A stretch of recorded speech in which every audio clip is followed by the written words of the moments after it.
तव चकाकिलन स्तुतिरम्बिके सकल शब्दमयी किल ते तनु निखिल मूर्तिषु मे भवदन्वयो मनसि जासु वही प्रसरासु च इति विचिन्त शिवे शमिता शिवे जगति जातमयत्न वशादिदं स्तुतिर्जापर्चन चिन्तन वर्जिता न खलु काचन कालकलास्ति मे अखंड मंडलाकारं व्याप्तं येन चराचरं तत्पदं दर्शितं येन तस्मै श्री गुरुवे नमः। नमस्कार, स्वागत है आपका आचार्य वाणी में। मैं आचार्य डॉक्टर विक्रमादित्य आपके साथ हूँ। आज का विषय हमारा है सिंह, सूर्य प्रधान सिंह राशि वालों के लिए ग्रहों का योग जुलाई के अंतिम में कहाँ ले जाता दिखाई दे रहा है गाड़ी को। 21 जुलाई से 31 जुलाई के बीच में ग्रहों की गणना के अनुसार से दिखाई दिया जाए तो आपका आत्मविश्वास बहुत ऊंचा दिखाई देता है, सोच बहुत ऊंची दिखाई देती है। लेकिन यदि उतनी बड़ी छलांग न लगा पाए तो कहीं ना कहीं गड्ढे में भी गिरने के योग बन सकते हैं। इस बात का ध्यान रखना। जितनी सोच ऊंची है उतना कार्य करने की भी ज़रूरत है। अहंकार, जल्दबाजी में आकर अनावश्यक विवाद न उत्पन्न कर देना, इस बात को ध्यान रखते हुए कार्य करें। कहाँ से लाभ होने वाला है? जी हाँ, सोच ऊंची, सपने ऊंची बहुत बड़े रूप से दिखाई दे रही है। और यही सपने जो हैं कई बार व्यक्ति को उड़ाकर कहाँ से कहाँ ले जाते हैं। इस वक्त ग्रह नक्षत्रों के दृष्टिकोण से देखा जाए तो शुक्र केतु जिस प्रकार से योग बना रहे हैं वो कहीं ना कहीं पदोन्नति का योग बनाते हैं, नई जिम्मेदारी प्राप्त करने के योग बना सकते हैं। और तो और प्रशंसा के योग भी कई बार बना देते हैं। नए व्यापार में नए ग्राहक, नई सरकारी कार्य, नए संपर्क बढ़ने से लाभ प्राप्ति के संकेत भी मिलते दिखाई दे रहे हैं। रुका हुआ पैसा प्राप्त करने के संकेत मिल रहे हैं। निवेश के अच्छे परिणाम आपको बन सकते हैं, लेकिन बस बियॉन्ड लिमिट से जाके काम ना करें। अपनी सीमा को पहचानते हुए कार्य करने का प्रयास करें। सपनों में नहीं, प्रत्यक्ष रूप से कार्य करने का प्रयास करें। सामाजिक सम्मान में प्रतिष्ठा बढ़ने के योग बन सकते हैं। अपनी बातों से लोगों को प्रभावित करने की इस वक्त आपके अंदर योग्यता दिखाई देती है। अट्रैक्शन पावर गजब की दिखाई देती है। प्रतियोगी परीक्षाओं में कहीं ना कहीं विद्यार्थियों को लाभ होने के योग बन सकते हैं। उच्च शिक्षा का लाभ प्राप्त करने के अच्छे संकेत मिलते दिखाई दे रहे हैं। यात्रा के दौरान कहीं ना कहीं लाभदायक स्थिति बन सकती है। हानि भी होने के योग बन रहे हैं। बड़ी महत्वाकांक्षा ना पालें, इस बात का ध्यान रखें। सोच ऊंची के साथ साथ मेहनत ज़्यादा करने की ज़रूरत है। अपने विचारों पर को दूसरों पर थोपने से अननेसेसरी रिश्तों में तनाव की प्राप्ति हो सकती है। अनावश्यक खर्चों पर, विलासिता पे, कहीं ना कहीं वाहन की सजावट, कहीं ना कहीं सजावट घर के सामान, ये होना चाहिए, ऐसा होना चाहिए, ऐसा होना चाहिए, ये सपने ना देखने का प्रयास करो, प्रत्यक्ष काम करने का प्रयास करो। देखिए, आपकी राशि के दृष्टिकोण से कहीं ना कहीं हृदय रक्तचाप इत्यादि की बीमारियों से बचने का आपको प्रयास करना चाहिए। कानूनी मामलों में दस्तावेजों का, अनुबंधों का खासतौर पर ध्यान रखते हुए कार्य करें। साझेदारी कामों में पारदर्शिता, ट्रांसपेरेंसी रखते हुए कार्य करना बहुत ज़रूरी है। आपके लिए इन दिनों सूर्य जो है बहुत महत्वाकांक्षा बढ़ाते दिखाई दे रहे। नित्यपति भगवान सूर्य की उपासना करना बहुत ज़रूरी रहेगा। पिता और गुरुजन का सम्मान करके उनका आशीर्वाद लेकर कार्य करना आपके लिए कहीं ना कहीं सपनों को प्रत्यक्ष सत्य करने की तरफ आकर्षित कर सकता है। आपकी राशि के दृष्टिकोण से कुछ चीज़ों में सावधानी बरतें। एक्स्ट्रा ऑर्डिनरी सोच ना रखें बहुत ज़्यादा। बहुत चीज़ों को सपने देखें, उनको पूरा करने के लिए मेहनत करें, नहीं तो उन सपनों को ना देखें। अहंकार में आकर कोई निर्णय लेना, जल्दबाजी में कोई निर्णय लेना नुकसानदायक सिद्ध हो सकता है। परिवार के सदस्यों की ज़रूरतों को अनदेखा ना करें, नहीं तो कहीं ना कहीं आपके लिए कुछ नई परेशानी खड़ी होने के योग बन सकते हैं। इन दिनों वाहन थोड़ा सावधानी के साथ चलाने का प्रयास करें। शनि महाराज वक्री होने की तरफ जा रहे हैं और वक्री होने के साथ साथ बृहस्पति अस्त भी चल रहे हैं। ये दोनों ग्रह कहीं ना कहीं अनुकूल नहीं है। इनका पूरा विवरण हम अभी आगे आपको बताने वाले हैं। समझ लीजिएगा क्या कुछ करने वाले हैं ये ग्रह आपके लिए। कुछ अच्छे हैं, कुछ खराब भी हैं। कुछ स्थितियों को ठीक करने के लिए कुछ रास्ते आपको अपनाने की ज़रूरत दिखाई देती है, वो हम बताएंगे आप। सिंह राशि वालों के लिए ग्रह नक्षत्रों के दृष्टिकोण से 21 तारीख का दिन बहुत विशेष रखता है, क्योंकि आपकी राशि के अनुसार से इस दिन बुध महाराज जो हैं वो उदय होने जा रहे हैं। बहुत दिन से अस्त चल रहे थे, बहुत दिन से वक्री भी चल रहे हैं। वक्री नहीं है अभी तो वक्री चल रहे हैं, मार्गी नहीं हुए हैं, लेकिन मार्गी हो जाएंगे बहुत जल्दी। लेकिन नई उम्मीद लेकर आते दिखाई दे रहे हैं। मंगलवार का अवसर है, अष्टमी तिथि विद्यमान है आषाढ़ के महीने के शुक्ल पक्ष की। और इस दिन ग्रह नक्षत्रों के दृष्टिकोण से परिवर्तन का जो योग बन रहा है वो कहीं ना कहीं चंद्रमा परिवर्तन कर, बुध परिवर्तन कर आपके लिए स्थितियों को बहुत बेहतर करने की तरफ ले जाते दिखाई दे रहे हैं। इस हवा को अपने आप को बनाए रखने की ज़रूरत है। बस सीमा देखते हुए कार्य करने की ज़रूरत है। बियॉन्ड बहुत बड़ी छलांग लगाते हुए धीरे धीरे स्टेप बाय स्टेप इम्प्रूवमेंट करने के योग दिखाई देते हैं। जो कदम ताल चढ़ाकर आगे बढ़ने का प्रयास करेगा आपकी राशि से संबंधित व्यक्ति, वो तो विजय को प्राप्त करना निश्चित दिखाई देता है। इस वक्त आपकी राशि के दृष्टिकोण से हमें दिखाई देता है किस्मत चमकने के रास्ते बहुत जल्दी बनते दिखाई दे रहे हैं। सुख सुविधाओं का जीवन में इजाफा होने के योग भी बनते दिखाई दे रहे हैं। और आपकी राशि के दृष्टिकोण से ऐसा योग बन सकता है कि आप कई लोगों को अपने साथ आगे ले जाने का प्रयास करें, उनको लिए आगे बढ़ने का योग बनाते दिखाई दे। वो जो सपने आप देखते हैं उसमें सहायक सिद्ध होते दिखाई दे रहे, सबको साथ लेकर चलने वाले योग आपकी राशि में बनते दिखाई दे रहे, दूसरों की सहायता करके खुद भी सहायता प्राप्त करने के योग बनते दिखाई दे रहे हैं। इस वक्त बृहस्पति का आपकी राशि में अस्त होना कहीं ना कहीं आपकी राशि में एक सही विचार को कहीं ना कहीं रोकता दिखाई दे रहा है। सही विचार की ज़रूरत है। बृहस्पति का उपाय लगातार करते रहें। अष्टमी तिथि है, हो सके तो भगवती की दुर्गा की आराधना करें। यज्ञ कहा जाता है जब बृहस्पति अच्छा ना चल रहा हो तो माँ भगवती दुर्गा का यज्ञ करना चाहिए। देवयोग से अष्टमी का दिन है, इस दिन भगवती दुर्गा सप्तशती का यज्ञ करना, भगवती का यज्ञ करना, भगवती की आराधना करना और अहंकार पर विजय प्राप्त करने के लिए उसकी बलि भगवान के श्री चरणों में भगवती की अर्पित करना आपके लिए ज़रूरी रहेगा।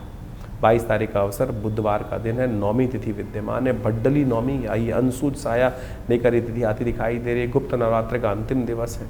ऐसे में कहा जाता है महालक्ष्मी की आराधना करने के लिए यदि भगवती के ऐरावती स्वरूप का व्रत किया जाए, जो ऐरावत पे आरूढ़ भगवती हैं, लक्ष्मी की कृपा करने वाली भगवती हैं, ऐसी महालक्ष्मी की आराधना करने से मनोकामना सिद्धि का योग बन जाता है इस शुभ तिथि में।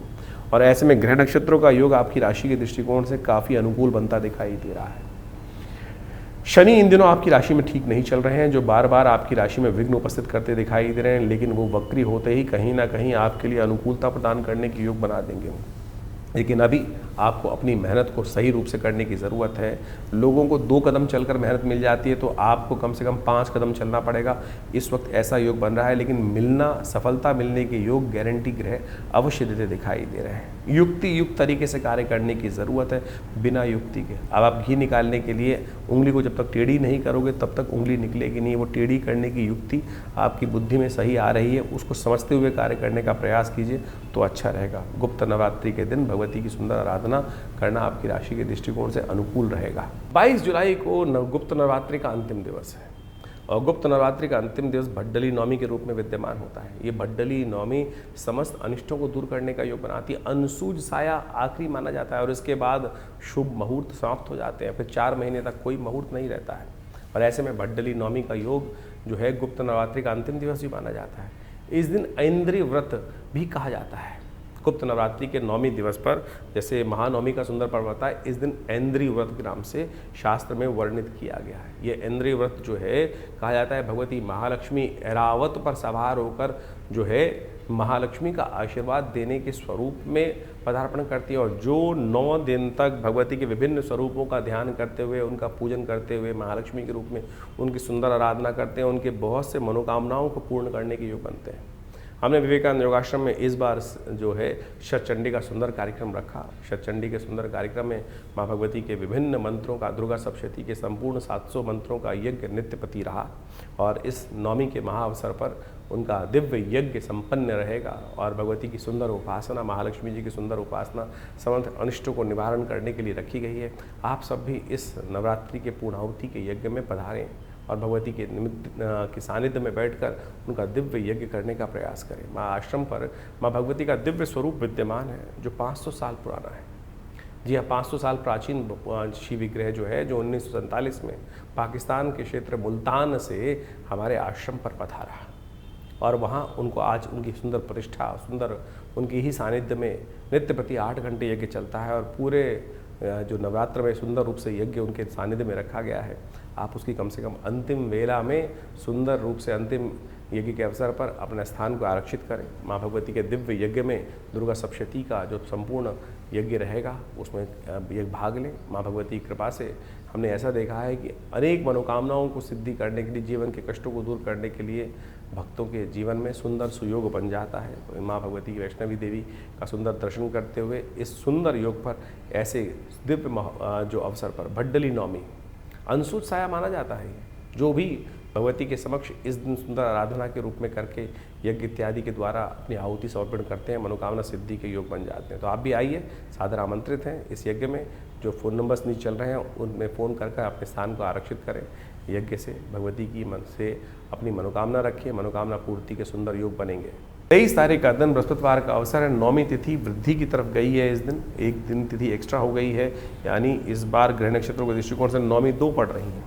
थोड़ी देर के लिए नौमी विद्यमान रहेगी, इसके बाद आपकी राशि में जो आज परिवर्तन का योग बनेगा 23 तारीख के दिन, वो बड़ा कीर्तिदायक है, यशदायक है, लाभदायक है, वो स्थितियाँ उत्पन्न करता दिखाई दे रहा है। तो जिस उम्मीद में आप चल रहे हैं उस उम्मीद पर चलते हुए लगातार आगे बढ़ने का प्रयास कीजिए। सहयोग लेते हुए चलना, सहयोग करते हुए चलना वो आपकी फितरत है, उसका उपयोग करने का प्रयास करना चाहिए। एक अकेले स्वभाव से कुछ नहीं बनता, सबको साथ लेके चलने से बहुत चीज़ें बन जाती हैं। इस बात को जितना अच्छा समझ लोगे आपकी राशि के दृष्टिकोण से वो अच्छा है।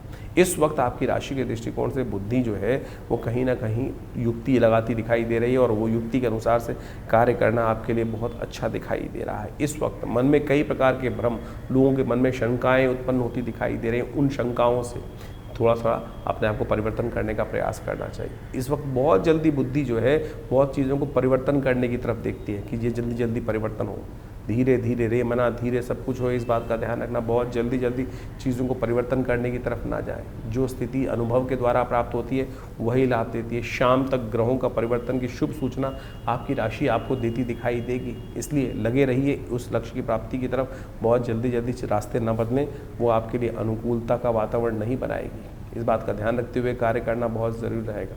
24 तारीख शुक्रवार का अवसर, दशमी तिथि विद्यमान है और इस दिन बुध जो हैं जो उदय हो गए थे लेकिन मार्गी नहीं हुए थे, वक्र गति में चल रहे थे, अब मार्गी होने की तरफ जा रहे हैं। बहुत तेज गति से सूर्य की तरफ भागते दिखाई दे रहे हैं और ये बुध का उदय होना आपकी राशि के दृष्टिकोण से देखा जाए तो कई मामलों में आपके लिए विजय का शंखनाद करते दिखाई दे रहे हैं। इस वक्त आपको एक ही बात का ध्यान रखना चाहिए, जो जिनका ठौर नहीं ठिकाना नहीं, फकीर टाइप के लोग हैं, उनसे बचते हुए कार्य करने का प्रयास करें।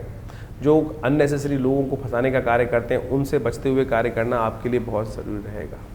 इस वक्त आपको अध्यात्म में जाने की ज़रूरत है, भगवान की कृपा प्राप्त करने की ज़रूरत है, तो उनके सानिध्य में रहकर चीज़ों को समझने का प्रयास करें। अननेसेसरी संतान की चिंताएं थोड़ी परेशान करती दिखाई दे रही। अपने घर में छोटे लोग जो है, छोटे बच्चे जो है, छोटे लोग जो हैं, उनकी चिंता थोड़ी परेशान करती दिखाई दे सकती है। उनकी सहायता आप करने के लिए तैयार रहें, उनके लिए साथ रहने का प्रयास करें, उनसे डायलॉग करने का प्रयास करें। वो प्रसन्न होंगे तो आपके मन को कहीं ना कहीं शांत करने का प्रयास करेंगे। इस वक्त किसी भी प्रकार का आपकी राशि के दृष्टिकोण से आपको ध्यान रखना चाहिए कि लॉटरी की तरफ आकर्षित नहीं होना चाहिए। बहुत ज़्यादा लॉटरी की तरफ आकर्षित होना, जुए सट्टे की तरफ आकर्षित होना कहीं ना कहीं आप पर नुकसान देने के योग बना सकता है। तो इस बात का ध्यान रखो। स्टेप बाय स्टेप धीरे धीरे आगे बढ़ने का प्रयास करोगे तो आने वाले कुछ दिनों में ग्रह आपकी प्रगति की तरफ कोई ना कोई रास्ता अवश्य खोलने के योग बनाते दिखाई देंगे। 25 तारीख का दिन शनिवार का दिन है और उस दिन एकादशी तिथि विद्यमान है और उस दिन ग्रह नक्षत्र को दृष्टिकोण से देखा जाए तो देवशयनी एकादशी का योग बन रहा है और ग्रह आपकी राशि में इस वक्त कीर्ति योग बनाकर बहुत तेज तैयार कर रहे हैं, जो कह रहे हैं कि आपके अपनी योग्यता, अपने आप के आसपास का वातावरण वही आपको लाभ देने की स्थिति बना सकता है। बहुत ज़्यादा इधर उधर बहुत तेज गति से बाहर दृष्टि डालने की ज़रूरत नहीं है। आपके अपने प्रयास शुभ लाभ की तरफ आपको अग्रसित करते हुए दिखाई देंगे। इस दिन आपकी राशि के दृष्टिकोण से जो बृहस्पति महाराज अस्त चल रहे हैं उनको ठीक करने का दिन दिखाई देता है। भगवान विष्णु को पीले वस्त्र अर्पित करने का प्रयास करें, पीले वस्त्रों की शैया बनाकर अर्पित करने का प्रयास करें, पुष्पों की शैया बनाकर भगवान विष्णु को अर्पित करने का प्रयास करें। बृहस्पति अस्त चल रहे हैं, वो कहीं ना कहीं अनुकूलता प्रदान करेंगे। 25 जुलाई को देवशयनी एकादशी है। ये देवशयनी एकादशी भारतीय संस्कृति के अनुसार से देखा जाए तो अद्भुत पर्व है। देव भी शयन के लिए जाते हैं। सोचें कि देव शयन जो हो रहा है वो क्या कर रहा है। कहा जाता है शास्त्रीय दृष्टिकोण से, जो हमारे यहाँ चतुर्मास आता है, कि उस समय में कोई भी शुभ कार्य निषेध मत दिए जाते हैं। संत महात्मा इत्यादि अपना भ्रमण बंद कर देते हैं। वर्षा ऋतु आ जाती है, वर्षा ऋतु में कहा जाता है कि एक जगह स्थान पर अपना ज्ञान अर्जन करने का प्रयास करना चाहिए, भगवान की स्तुति करनी चाहिए। सत्ता जो है वो भगवान विष्णु के हाथ से निकलकर शिव के हाथ में आ जाती है और उसके बाद सावन का सुंदर पदार्पण होता है। ये आध्यात्मिक दृष्टिकोण से बहुत महत्वपूर्ण योग है। कहा जाता है कि इस दिन भगवान विष्णु जो हैं वो शेष नाग पर कहीं ना कहीं 4 महीने के लिए विश्राम के लिए चले जाते हैं।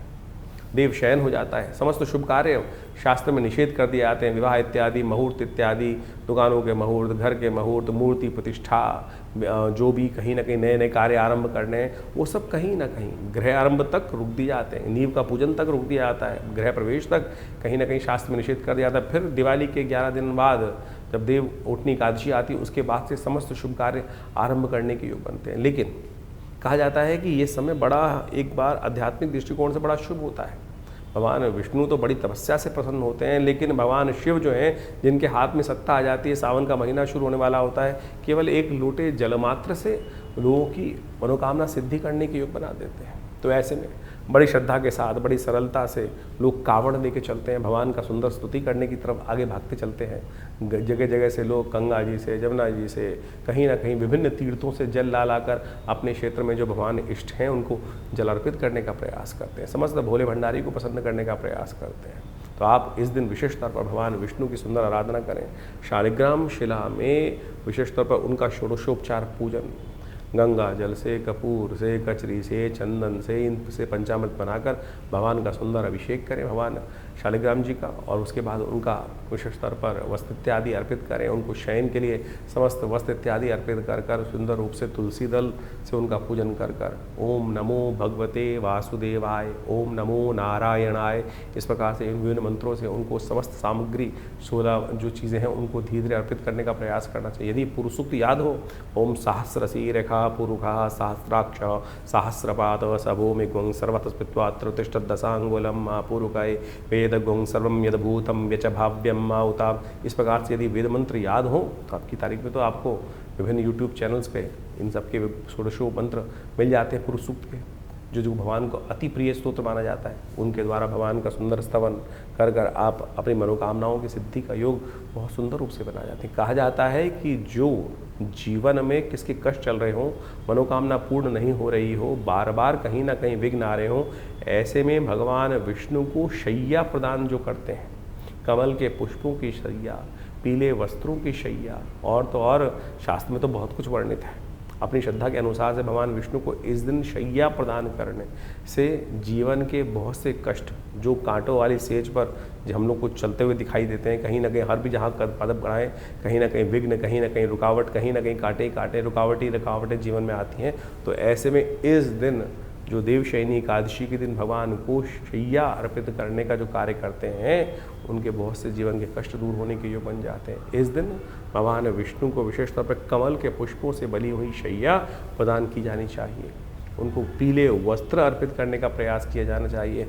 कमल के पुष्पों का बना हुआ तकिया भगवान को अर्पित करने का प्रयास किया जाना चाहिए। तो इस प्रकार से भगवान का सुंदर पूजन कर कर मनोकामना सिद्धि के सुंदर सुयोग बनने चाहिए। 26 तारीख रविवार का अवसर है, द्वादशी तिथि विद्यमान है और इस दिन शनि महाराज वक्री होने जा रहे हैं। आपकी राशि के दृष्टिकोण से शनि का ये वक्री होना बहुत महत्वपूर्ण योग आपकी राशि में बनाता दिखाई दे रहा है। आपकी राशि के दृष्टिकोण से इस वक्त आपकी राशि में ऐसा योग बनते दिखाई दे रहे हैं कि अब शनि वक्री जब हो जाएंगे तो आपकी राशि के दृष्टिकोण से आपको दूसरों की अधीनता स्वीकार होने वाली नहीं। हो सकता है बहुत सारी पार्टनरशिप तुड़वा दें। इस वक्त आपकी राशि के दृष्टि सहयोग कहीं साथ मिलकर चाल करना, किसी के सानिध्य में रहकर, किसी के नीचे रहकर आपके लिए काम करना बहुत मुश्किल दिखाई दे रहा है। इस वक्त आपकी राशि के दृष्टिकोण से हमें दिखाई देता है कि आपको लोहा, लकड़ी, मकान यानी किसी प्रकार का ऑर्गेनाइज करने वाला काम, जुड़ने वाला काम, मशीनरी संबंधित काम, वो कहीं ना कहीं आपके लिए लाभदायक सिद्ध होने के योग की तरफ भागता दिखाई देगा। तो इसलिए जुगाड़ वाले कामों की तरफ ज़्यादा बढ़ने का प्रयास कीजिए, वो आपके लिए अच्छा रहेगा। लंबी कहीं ना कहीं स्वास्थ्य संबंधी समस्याएं उत्पन्न करने के योग ये ग्रह बना सकता है। इसलिए स्वास्थ्य का विशेष तौर पर, क्योंकि शनि का वक्री होना आने वाले 4.5 महीने तक जो नर्व से होने वाली संबंधित है, नसों से संबंधित समस्याओं को थोड़ा सा ये अग्रीवेट कर सकता है। इस वक्त आपकी राशि के दृष्टिकोण से तो आपको गुप्त रोगों से बचने का प्रयास करना चाहिए, वायु संबंधित रोगों से बचने का प्रयास करना चाहिए। अपने स्वास्थ्य का पूर्ण ध्यान रखते हुए महामृत्युंजय मंत्र का नित्यप्रति जप, उड़द की दाल का दान आपकी राशि के दृष्टिकोण से बड़ा अनुकूल रहेगा। ये शनि का योग जो बन रहा है 4.5 महीने के लिए वक्र स्थिति में जाने के लिए बन रहा है। ये हो सकता है आपकी राशि के दृष्टिकोण से थोड़ा उधार धन प्राप्त करने की लालसा आपके अंदर बढ़ा दे और कहीं ना कहीं किसी बड़े लोन को सैंक्शन कराने की तरफ भी ग्रह आपकी तरफ आगे बढ़ने के योग बनाता दिखाई दे रहा है। तो इस समय शनि का कुछ खास उपाय है, वो लगातार आपको करने का प्रयास करना चाहिए। 26 जुलाई को शनि महाराज वक्र अवस्था में जाने वाले हैं और ये करीब करीब 10 दिसंबर तक वक्री अवस्था में ही चलेंगे। ऐसे में ये 4.5 महीने का जो समय है विशेष तौर पर बहुत महत्व रखता है। हर राशि के दृष्टिकोण से आपको समझ लेना चाहिए कि विशेष तौर पर आपकी राशि के दृष्टिकोण से क्या प्रभाव उत्पन्न कर रहा है। अभी आपने समझा आपकी राशि के दृष्टिकोण से उसका क्या प्रभाव है। जब शनि वक्री हो जाते हैं तो कहा जाता है कई गुना अधिक शक्तिशाली हो जाते हैं। ऐसे में इनके प्रभाव में कई गुना अधिक हो जाता है प्रभाव। और शनि तो महाराज जो हैं वो वैसे ही क्रूर ग्रह माने जाते हैं, पाप ग्रह माने जाते हैं और जब वो कहीं ना कहीं व्यक्ति दुष्कर्म करता है, गलत कर्म व्यक्ति के द्वारा हो जाता है, तो दंडाधिकारी के रूप में वो बड़े निष्पक्ष होकर अपने प्रभाव को उत्पन्न करने का प्रयास करते हैं। ऐसे में शनि को मनाओ, सदा सुख पाओ, इस बात को अवश्य ध्यान रखने का प्रयास करना चाहिए। इस वक्त बृहस्पति महाराज अस्तवस्था में चल रहे हैं, शनि वक्री हो गए हैं, और ऐसे में ग्रहों की जो कुचाल चल रही है उससे आपको समझने का रास्ता, बचने का प्रयास करना चाहिए। विश्व में पुनः एक बार भयावह स्थिति अपनी निर्माण होती दिखाई देगी। युद्ध का वातावरण जो पूरे विश्व में कहीं ना कहीं बना हुआ है, उठापटक का दौर कहीं ना कहीं चलता दिखाई देगा पुनः एक बार। ऐसे में आपकी राशि के दृष्टिकोण से आपको कुछ खास उपाय अवश्य करने का प्रयास करना चाहिए। सबसे पहले तो ये अच्छा योग ये बन रहा है कि इस वक्त जो श्रावण का महीना आ रहा है, सावन के महीने में भगवान शिव की जितनी उपासना करोगे शनि के लिए उतना प्रसन्न का वातावरण बन सकता है। कहा जाता है कि जब शनि खराब चल रहा हो तो शनि की स्थिति को ठीक करने के लिए भगवान शंकर की कृपा में चले जाओ तो भावी मीट सके त्रिपुरारी। अब आपसे कोई ना कोई अपराध कहीं ना कहीं हम सबसे होता रहता है, कहीं ना कहीं कोई गलत कार्य हो गया तो शनि तो अपना प्रभाव से उसका फल देने के लिए आपको रहेगा। लेकिन जब जीवन में कोई ऐसा प्रभाव हो जाए जिसका रास्ता ना निकल रहा हो तो भगवान शंकर की उपासना। ऐसे में शनि ने जैसे ही वक्री मार्ग पर पदार्पण किया है, सावन का महीना शुरू होने वाला है, ऐसे में भगवान शंकर का तेलाभिषेक, तिल के तेल से भगवान का अभिषेक, जो मंत्र कहा गया है वो एक रुद्राष्टध्यायी के अंतर्गत का आया है, शन्नो देवी रविष्ट्रयापो भवन्तु पीतये शन्नो रविष्ट्रवन्तु नः। इस मंत्र का जप करते हुए भगवान शंकर का तेलाभिषेक यदि शनिवार के शनिवार भी आप करते चले जाओ, सत्य मानना कि शनि का कैसे ही नेगेटिव प्रभाव हो, अशुभ प्रभाव हो, वो अपना प्रभाव निष्क्रिय कर देते हैं। तो इसलिए अपने उस क्रूर प्रभाव से, कहीं ना कहीं पाप प्रभाव से आप बच सकते हैं। तो ऐसे में सबसे पहले तो सद्गुण को पालन करने का प्रयास करें, गलत काम ना करने का प्रयास करें, झूठ ना बोलने का प्रयास करें, किसी भी रूप से जो भी है उठापटक नहीं तो जीवन में कहीं ना कहीं योग बनता चला जाएगा। ऐसे में शास्त्र के दृष्टिकोण से अनेक उपाय शास्त्र में वर्णित किए गए। एक दिव्य उपाय है जिसका केवल लोग आज की तारीख में, कलयुग में यही पूछते हैं ना कि छोटा सा कौन सा उपाय है महाराज, तो हम आपको वो मंत्र बताने जा रहे हैं जिसको शनि स्तोत्र कहा जाता है। वो शनि स्तोत्र अद्भुत रूप से भगवान महाराज दशरथ जी के द्वारा, राम जी के पिता दशरथ जी के द्वारा देवासुर संग्राम से पहले रास्ते में जब जा रहे थे देवासुर संग्राम में भाग लेने के लिए, तो रास्ते में शनि के दर्शन होते हैं। तो ऐसे में भगवान महाराज दशरथ भगवान शंकर, भगवान शनिदेव की स्तुति करते हैं। वो दशरथ कृत शनि स्तोत्र कहा जाता है, और एक ही स्तोत्र महाराज शनि का पूरे शास्त्रों में विद्यमान है, और कोई स्तोत्र नहीं है, केवल दशरथ कृत शनि स्तोत्र मिलता है। और वो ऐसा अद्भुत है कि एक बार, केवल एक बार यदि व्यक्ति नित्य प्रति पाठ कर ले, श्रवण कर ले, सुन ले, तब भी शनि प्रसन्न हो जाते हैं। शनि अपना दुष्प्रभाव कभी नहीं दिखाते। तो वो इस प्रकार से हम आपके समक्ष हाथ बंद करके बैठे भगवान का सुंदर स्तवन करें। ओम नमः कृष्णाय नीलाय शितिकंठ निभाय च, नमः कालाग्निरूपाय कृतांताय च वै नमः, नमो निर्मांस देहाय दीर्घमश्रुजटाय च, नमो विशाल नेत्राय शुष्कोधर भयाकृते, नमः पुष्कल गात्राय स्थूल रोमणे यत वै नमः, नमो दीर्घाय शुष्काय कालम दृष्ट नमोस्तुते, नमस्ते कोडराक्षाय दुर्निरीक्षाय वै नमः, नमः घोराय रुद्राय भीषणाय कपालिने, नमस्ते सर्वभक्षाय बलिमुख नमोस्तुते, सूर्यपुत्र नमस्तेस्तु भास्करे भयदाय च, अधोदृष्टे नमस्तेस्तु संवर्धक नमोस्तुते, नमो मंदगते तुभ्यं हृस्तंशाय नमोस्तुते, तपसा दग्धदेहाय नित्यं योगरताय च, नमो नित्यं क्षुधार्ताय अतृप्ताय च वै नमः, ज्ञानचक्षु नमस्तेस्तु कश्यपात्मज सूनवे, तुष्टो ददासि वैराज्यं रुष्टो हरसि तत्क्षणात्, देवासुरमनुष्याश्च सिद्धि विद्याधरोरगा, त्वया विलोकिता सर्वे नाशं यान्ति समूलता, प्रसादं कुरु मे देव वराहोऽहम् उपागता, एवं अस्तु तदा सौरिग्रहराजो महाबला। ये इस प्रकार से शनि स्तोत्र है। यदि इसका एक बार नित्य प्रति श्रवण कर ले, एक बार, और इसका यज्ञ कर लिया जाए तो कहने ही क्या है। तो इस स्तोत्र का नित्य प्रति यदि आप एक बार श्रवण करते चले जाए, हमने आपके समक्ष ये कह के दिखा दिया है, सुना के दिखा दिया है, तो यदि आप केवल इसको भी सुन लें नित्य प्रति, धीरे धीरे आप उसको अच्छे से याद भी कर सकते हैं। सत्य माने हमने ऐसे ऐसे दिव्य लोग देखे जिनकी कुंडली में भयावह स्थिति शनि की बनी हुई थी, दशा भी चल रही थी, 7.5 भी चल रही थी, और ऐसे में उनको दिव्य शनि स्तोत्र का पाठ करने को कहा गया। और जब देखा कि वो कब शनि आया, कब शनि चला गया, उसका कोई प्रभाव, एक नया पैसा खर्च नहीं। लोग हज़ारों रुपए खर्च करके बहुत सारे अनुष्ठान, बहुत सारी चीज़ें, पता नहीं कौन कौन से नग पहनाने की बात करते हैं। ये शनि का दिव्य स्तोत्र ऐसा है कि जिसका आप नित्य प्रति पाठ कर लें, सत्य माने आपके जीवन से कष्ट दूर हो जाएंगे। इसके अलावा विशेष तौर पर हनुमान चालीसा अपने आप में एक साबर मंत्र है। हनुमान जी को तो विशेष तौर पर शनि का जी के द्वारा दिया गया आशीर्वाद है। जब रावण के दासत्व से शनि को भगवान हनुमान जी ने मुक्त कराया, तब आशीर्वाद दिया शनि ने, कहा कि जो आपके भक्त होंगे महाराज, उनको कभी मैं कष्ट नहीं दूंगा। तो यदि आप हर शनिवार को इन 4.5 महीनों में हनुमान जी को चूल्हा चढ़ा दें, हनुमान जी को देसी घी का सिंदूर मिलाकर चूल्हा चढ़ा दें और साथ में हनुमान चालीसा का एक पाठ कर दें, तब भी आपके जीवन में शनि महाराज का नेगेटिव प्रभाव नहीं होगा। बहुत सीधे साधे उपाय हैं। हींग लगे ना फिटकरी, रंग चोखा हो, और आप पता नहीं कहाँ कहाँ भ्रमित होकर लाइनों में लगकर पता नहीं क्या क्या स्थिति में करते चले जाते हैं। तो आप इसको अपनाने का प्रयास करें। और यदि स्वास्थ्य खराब चल रहा हो, क्योंकि शनि जब वक्री होते हैं तो कहीं ना कहीं एक्सीडेंट का योग भी बना देते हैं, और ऐसे में कहीं ना कहीं शरीर में आदि व्याधि, कहीं ना कहीं कुछ समस्याएं उत्पन्न करने के योग बनाते हैं। तो ऐसे में आपको जब शनि वक्री चल रहे हों तो हर करीब करीब महीने में एक बार अपने वजन के बराबर सतनाजे का दान, 7 अन्न का दान अवश्य करने का प्रयास करना चाहिए। उसमें काली उड़द जरूर होना चाहिए।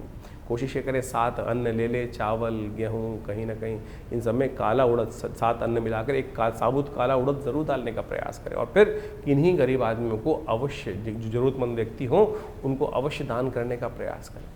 ये आपके लिए अद्भुत रूप से कार्य करेगा, समस्त करिष्टों को दूर करने का योग बनाएगा। तो आप इन उपायों को कर इन 4.5 महीनों में आप तमाम शनि के दुष्प्रभावों से बच सकते हैं। इसके साथ साथ एक दिव्य प्रयोग और भी है। इस शनि के मंत्र से सिद्ध किया हुआ ये काला धागा, ये काला धागा आप अपने उल्टे पैर में धारण कर लीजिए। ये शनि का दिव्य उपाय है। भारतीय संस्कृति के अनुसार से जो जिसको कहा जाता है कि शनि के मंत्र से सिद्ध करा हुआ ये धागा आपकी समस्त प्रकार से रक्षा करने का दिव्य उपाय। शास्त्र में अनादिकाल से लोग कहीं ना कहीं धागे बांधते आए हैं, लेकिन शनि का धागा पैर में बांधने का प्रयास किया जाना चाहिए, क्योंकि शनि सबसे पहले चाल बिगाड़ते हैं। सबसे पहले चाल बिगाड़ते हैं। जब चाल बिगड़ती है तो चरित्र अपने आप कहीं ना कहीं बेढंगा होता चला जाता है। तो ये दिव्य धागा शनि का जो है, शनि के मंत्र से सिद्ध करा हुआ है। यदि आप अपने उल्टे पैर में बांध दें, जिस घर में कोई बच्चा है, अब दिन भर बच्चा कहीं ना कहीं घूमता रहता है, कभी गाड़ी, कभी घोड़ा, कभी मोटरसाइकिल, कभी स्कूटर, और हर रोज आपकी अगर राशि में शनि का बुरा प्रभाव चल रहा है, तो कैसे उसकी रक्षा कर सकते हैं। दिव्य ये शनि का एक रक्षा कवच के तौर पर ये कार्य करेगा। तो आप कोशिश ये करें, इसको किसी जातक के उल्टे पैर में, स्त्री चाहे पुरुष, बांध लें तो शनि से बहुत सारी चीज़ों से रक्षा करने के दिव्य रास्ते अपने आप प्राप्त हो सकते हैं। तो ऐसे छोटे छोटे उपाय आप जो को वर्णित किए हैं, तो आप 4.5 महीने में इस शनि के नेगेटिव प्रभाव से अवश्य बचने का प्रयास करेंगे तो शनि की कृपा से बहुत सारी रक्षा के रास्ते आपको अवश्य प्राप्त हो जाएंगे। 27 तारीख सोमवार का अवसर है। त्रयोदशी तिथि विद्यमान है। रविवार रवि योग लेकर ग्रह नक्षत्रों का दृष्टिकोण से ग्रह बनता दिखाई दे रहा है और आपकी राशि में विजय का योग बनाता दिखाई दे रहा है। इस वक्त आपकी राशि के दृष्टिकोण से ऐसा योग बन रहा है कि जिस क्षेत्र में चलोगे कहीं ना कहीं झंडा बुलंद करके ही आओगे, ऐसा योग बनता दिखाई दे रहा है। इसलिए बहुत ज़्यादा चिंता फिक्र की ज़रूरत नहीं है। बस इन्वेस्टमेंट का ध्यान रखते हुए कार्य करें। कहीं ना कहीं आपकी राशि में विजय का योग अवश्य बनता दिखाई दे रहा है। उस विजय का स्वाद चखने के लिए धीरे धीरे आप अपनी स्पीड को बढ़ाने का प्रयास कीजिए। आपके लिए ग्रहों का योग कहीं ना कहीं अनुकूलता प्रदान करने के योग अवश्य बनाता दिखाई देगा। सोमवार का अवसर है, क्योंकि स्वास्थ्य के लिए ग्रह थोड़े से भारी चल रहे हैं। इस वक्त महामृत्युंजय मंत्र का जप करना, चावल का दान करना आपके लिए बड़ा श्रेष्ठ रहेगा।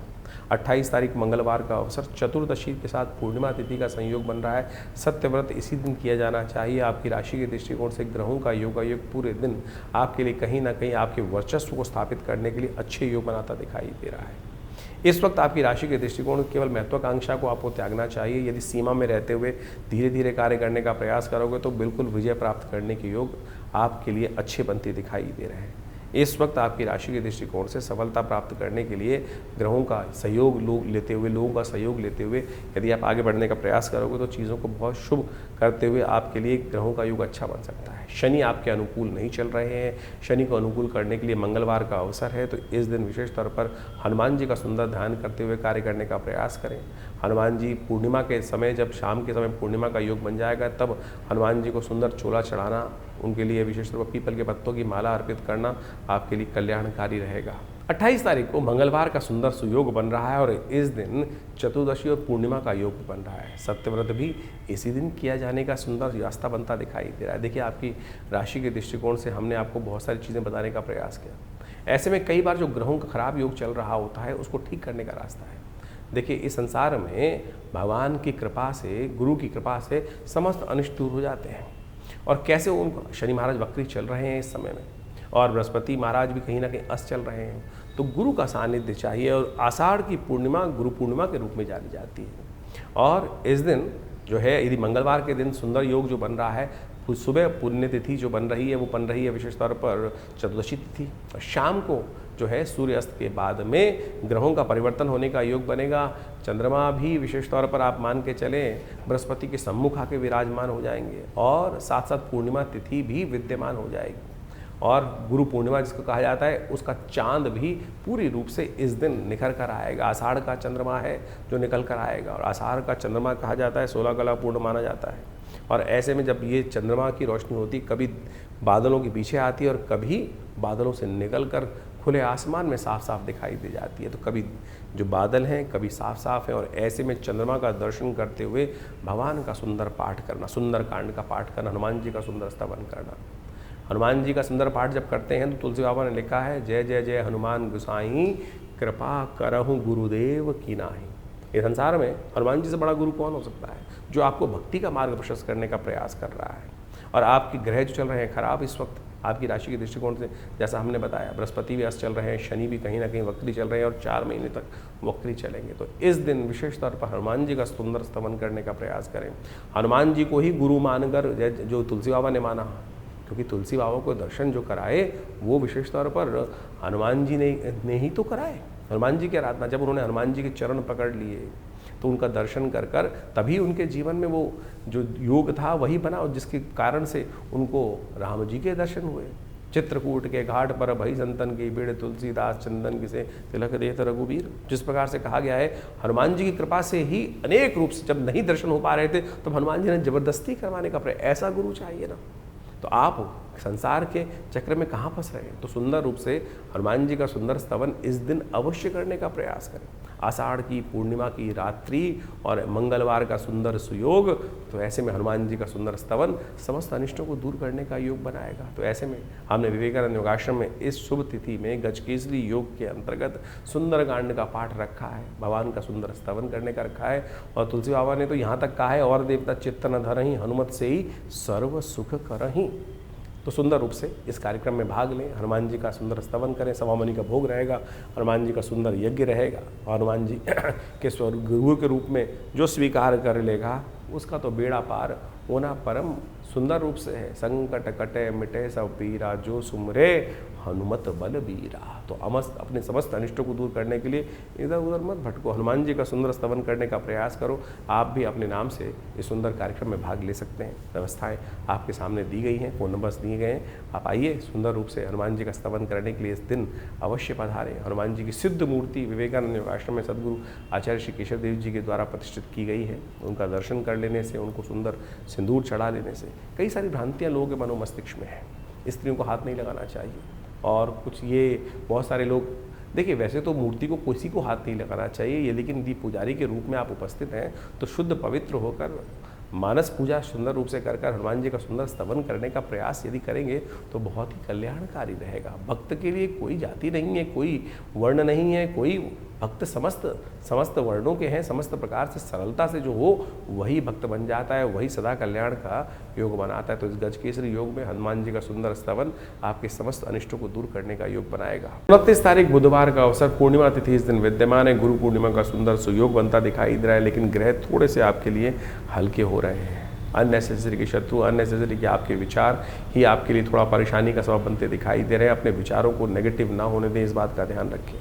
छोटी छोटी जीवन की परेशानियों को कई बार अपने ऊपर न टालने दें। इन दिनों काफ़ी सारे ग्रह अस्त अवस्था में चल रहे हैं। बृहस्पति अस्त चल रहे हैं, शनि कहीं ना कहीं वक्री हो गए, और ये दोनों के दोनों कहीं ना कहीं आपके अंदर थोड़ी सी नेगेटिविटी उत्पन्न करते दिखाई दे रहे हैं। छटपटाहट आगे बढ़ने की ज़्यादा दिखाई देती है, और अपनी औकात से बाहर जाकर कार्य करने की स्थितियों को आप थोड़े से ज़्यादा एग्रीवेट होकर करते दिखाई दे रहे हैं। इस वक्त सफलता की प्रतिशत थोड़ी सी कम प्राप्त होती दिखाई दे रही है, इसलिए थोड़ा सा अपने आप को बैकफुट पे रखते हुए कार्य करना आपके लिए अच्छा दिखाई देता है। बुद्धि युक्त लोगों का साथ लेना, गुरु पूर्णिमा है, गुरु का आशीर्वाद देकर कार्य करना। जिस चीज़ में आगे बढ़ने को गुरु कहें उस क्षेत्र में आगे बढ़ें, जिस चीज़ में नहीं कहें वो बड़े लोगों का सानिध्य लेकर, ज्ञानवान लोगों का सानिध्य लेकर कार्य करना आपके लिए अच्छा रहेगा। गुरु पूर्णिमा भारतीय संस्कृति में एक अद्भुत दिवस है। आषाढ़ मास की पूर्णिमा के दिन गुरु पूर्णिमा का योग बनता है और भारतीय अध्यात्म संस्कृति में कहा जाता है कि जिस व्यक्ति ने अपने जीवन में गुरु नहीं बनाया तो उस जीवन में उस व्यक्ति के द्वारा कोई भी शुभ कार्य करने का अधिकार उसको मिलता नहीं है। एक बार नारद जी भ्रमण करते हुए शास्त्र के दृष्टिकोण से कहा जाता है कि विष्णु लोक पहुँचे, और जब विष्णु लोक पहुँचे भगवान के दर्शन करने के लिए तो भगवान से कुछ वार्तालाप करी। वार्तालाप करने के बाद संतुष्ट हुए तो वहाँ से निकले वहाँ से श्रीमन नारायण का स्मरण करते हुए, ओम नमो नारायण करने का मंत्र जप करते हुए। जैसे ही नारद जी वहाँ से गए तो भगवान विष्णु ने अपने पार्षदों से कहा कि जहाँ ये नारद जी खड़े हुए थे उस जगह को पवित्र करने का प्रयास, पवित्र करो, वहाँ गोबर से लीप कर उस स्थान को पवित्र करो। ये स्थान अपवित्र हो गया। बाई चांस देवयोग से नारद जी देव ऋषि थे, वापस आ गए भ्रमण करते हुए। कुछ और मन में शंका हुई और देखा तो जहाँ वो खड़े थे उसको पवित्र किया जा रहा है भगवान की आज्ञा से। तो उन्होंने भगवान के समक्ष बड़ा विचित्र प्रश्न किया, क्या प्रभु मैं अपवित्र हूँ जो आपने मेरे जहाँ स्थान पर खड़ा था? बोले हाँ नारद, तुमने किसी को गुरु बनाया नहीं इसलिए तुम अपवित्र हो। और जो व्यक्ति गुरु नहीं बताता है, गुरु के दर्शन नहीं चलता है, अपने गुरु मंत्र नहीं लेता है, वो अपवित्र ही माना जाता है। उसके स्थान जहाँ खड़ा हो उस स्थान पर खड़े होने की आज्ञा किसी को नहीं है, वो स्थान अपवित्र हो जाता है। तो उन्होंने बड़े विनम्रता से भगवान से पूछा नारद जी ने कि प्रभु अब क्या करो, किसको गुरु बनाओ? तो उन्होंने कहा किसी को भी गुरु बना सकते हो, तुम्हारी श्रद्धा है, जिसको तुम गुरु बनाओगे उसके अनुसार से चलने का प्रयास करो। जीवन में समस्त अनिष्टों को दूर करने का योग बन जाएगा, आपके जीवन में कल्याण का योग बनेगा। आपको मंत्र जप का अधिकार भी गुरु मंत्र की दीक्षा लेने के बाद, गुरु दीक्षित होने के बाद ही मिलता है इस संसार के अंदर। लोगों ने नहीं समझा। भगवान की आज्ञा के अनुसार नारद जी ने कहा महाराज किसको बनाओ? तो भगवान ने भी लीला रची। भगवान ने लीला इस प्रकार संसार को ज्ञान देने के लिए रची। कहा जाता है भगवान ने कहा नारद तुम पृथ्वी लोक पे जाओ और जो सबसे पहले व्यक्ति मिले उसी को अपना गुरु मानो और फिर उनसे दीक्षित होकर उनका मंत्र जप करके उन्हीं से आगे जीवन की दशा लेने का प्रयास करो, फिर आओगे तो फिर पवित्र माने जाओगे। नारद जी भूलोक आते हैं और वहाँ मृत्यु लोक में उनको सबसे पहले एक व्यक्ति जिसके दर्शन होते हैं, प्रभु की माया थी। वो दर्शन होते ही एक व्यक्ति, गाँव का व्यक्ति, गरीब व्यक्ति रास्ते में जा रहा था, चप्पल उसने सिर पर रखी हुई थी और अब भगवान की आज्ञा थी, सबसे पहले उन्हीं के दर्शन हुए तो उन्होंने ही नमन किया महाराज। अब भगवान की आज्ञा के अनुसार से, भगवान की माया के अनुसार से उन्होंने को नमन किया और कहा महाराज आप मुझे आपको मैं अपना गुरु धारण करना चाहता हूँ। तो सीधे साधे व्यक्ति ने कहा कि महाराज मेरे की क्या बिसात, मैं आपको शिक्षा दूँ, आप तो स्वयं इस सुंदर स्वरूप में विद्यमान है, मेरी क्या बिसात। लेकिन बोले नहीं मेरी इच्छा है, मैं आपसे ही दीक्षित हूँ।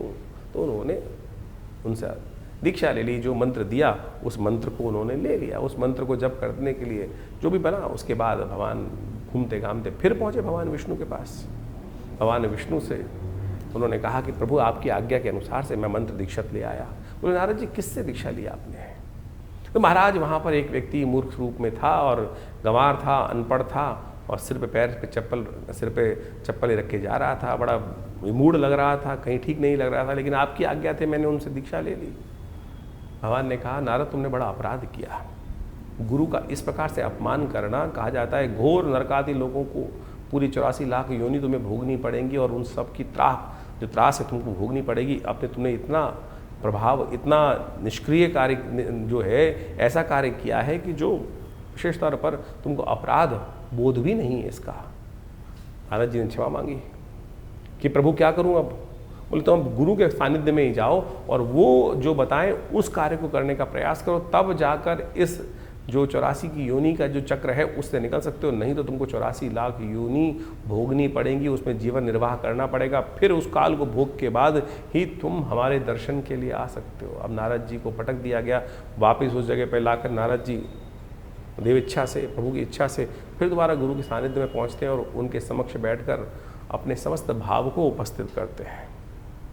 तो उस व्यक्ति ने सुना नारद जी को और कहा नारद चिंता क्यों करते हो, क्यों चिंता है तुमको? इसका कारण, इस कष्ट का निवारण बहुत आसान है।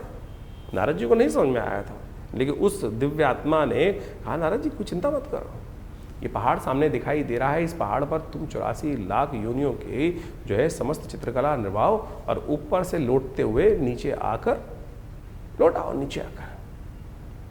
महाराज जी को बड़ा आश्चर्य हुआ कि इस व्यक्ति ने मुझे इतना दान बताया और कहा कि पूरा ऊपर से लेकर उन 84 लाख योनियों के नाम लिखकर समस्त व्यवस्था बनाई और फिर लौटते लाटते ऊपर से लेटते हुए नीचे आते हुए उन सब में भोगते हुए उनको कहा जाता है कि वो समस्त 84 लाख योनि भोगने के बाद पुनः पहुँचे और वो जो श्राप था, जो अपराध किया था, उससे निवृत्त हुए। तो जो कहा गया ना, गुरु गोविंद दोनों कड़े काके लागू पाऊँ, बलिहारी गुरु आपनो जिसने गोविंद दियो मिलाए। ये शास्त्र में कथा इसलिए वर्णित की गई है कि आप सदमार्ग पर उस सरलता से प्राप्त कर सकते हैं गुरु के सानिध्य में।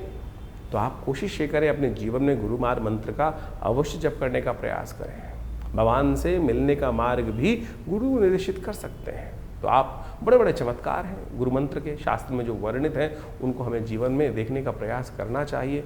जीवन के कष्ट, इस संसार के कष्ट गुरु मंत्र के द्वारा है। कबीर जैसे संतों ने भी, जिनको कहा जाता है कि वो अध्यात्म में फंसते ही नहीं थे, वो तो विशेष तौर पर कहा जाता है कि जिस प्रकार से राम को भी उपासना करने का मंत्र जो उन्होंने जपा, जिस प्रकार से उनको नास्तिकवाद की बात की जाती है, उन्होंने भी रामानंद जी के चरणों में लेटकर उनके मुख से जो राम नाम निकला उसको ही गुरु मंत्र मानकर दीक्षित होकर उनका जप करने का प्रयास किया। अब लोगों ने उस मंत्र दीक्षा को भी नहीं समझ पाए तो कहानी के रूप में तो आप सत्य माने कुछ और लोग मान देते हैं। भ्रांति उत्पन्न करना बड़ा आसान है, सरलता जीवन में मार्ग पे चलना बड़ा मुश्किल माना जाता है। इसलिए कोशिश ये करें, इस कथा के माध्यम से हमने गुरु मंत्र की दीक्षा का, गुरु का चमत्कार आपके समक्ष रखने का प्रयास किया। मंत्र दीक्षा बड़ी चमत्कारी होती है।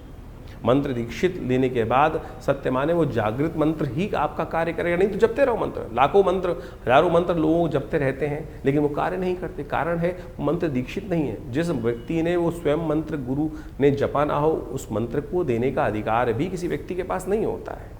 तो अनेक अनेक प्रकार के मंत्र हैं, शास्त्रों में लाखों मंत्र विद्यमान हैं। आपके लिए कौन सा योग्य है, कौन सा मार्ग आपके लिए चलना श्रेष्ठ है, किस मार्ग पर चलकर आपको सफलता मिलेगी, किस मार्ग पर चलना आपके लिए भारी हो सकता है, वो आपकी योग्यता के अनुसार गुरु ही बता सकते हैं। तो इसलिए भारतीय संस्कृति में गुरु के जो है, जिसको कहा जाता है अंधकार से प्रकाश की तरफ जाने का, ज्ञान का मार्ग दिखाने वाली जो दिव्य आत्मा है वो गुरुजन कही जाते हैं। इसलिए उनकी जो है दीक्षा हमें अवश्य लेने का, उनका सानिध्य अवश्य लेने का प्रयास करना चाहिए। अब एक अपवाद और भी है इसके साथ साथ कि गुरु कितने बनाए जाए। अनेक गुरु बना सकते हैं आप। अनेक गुरुओं की कोई बात नहीं। दत्तात्रेय भगवान ने इस संसार में उपस्थित होकर 24 गुरु बनाए, जिससे जहां जो शिक्षा मिले उसको अपने गुरु के रूप में, सदगुरु के रूप में आप स्थान देने का प्रयास करें। कोई इसमें भांति नहीं है। भ्रांति ये करने का प्रयास करते हैं। आज तो बाजार बन गया है, आज तो ये संसार हो गया, गुरुआ तू गलियां फिरे घर घर कंठी देत। आज तो मंत्र माइक के द्वारा दीक्षाएं मंत्र दे दी जाती हैं, तो वो गुरु मंत्र नहीं हुआ। आप गुरु बनाते हैं व्यक्ति को जहां मेरे मन की शंकाओं हो, मैं सीधा जाकर उनके पास बैठ के, उनके सानिध्य में बैठकर उनसे वो मंत्रणा कर कर अपने जीवन के उस लक्ष्य की जहां कष्ट आ रहा है बात करके दूर कर सकूं। लेकिन ऐसे स्थितियों में जिनके दर्शन करने भी दुर्लभ है, फोटो में ही दर्शन हो सकते हैं, टीवी पे ही दर्शन हो सकते हैं, फिर वो मंत्र दीक्षा क्यों? आपको भटकने की आवश्यकता नहीं। प्रभु स्वयं आपके जीवन में उस व्यक्ति को उपस्थित कर देते हैं। दत्तात्रेय भगवान ने रास्ते में चलते चलते दीक्षा प्राप्त करी। वैश्य तक को गुरु माना, श्वान तक को गुरु माना, अग्नि तक को गुरु माना, वायु तक को गुरु माना।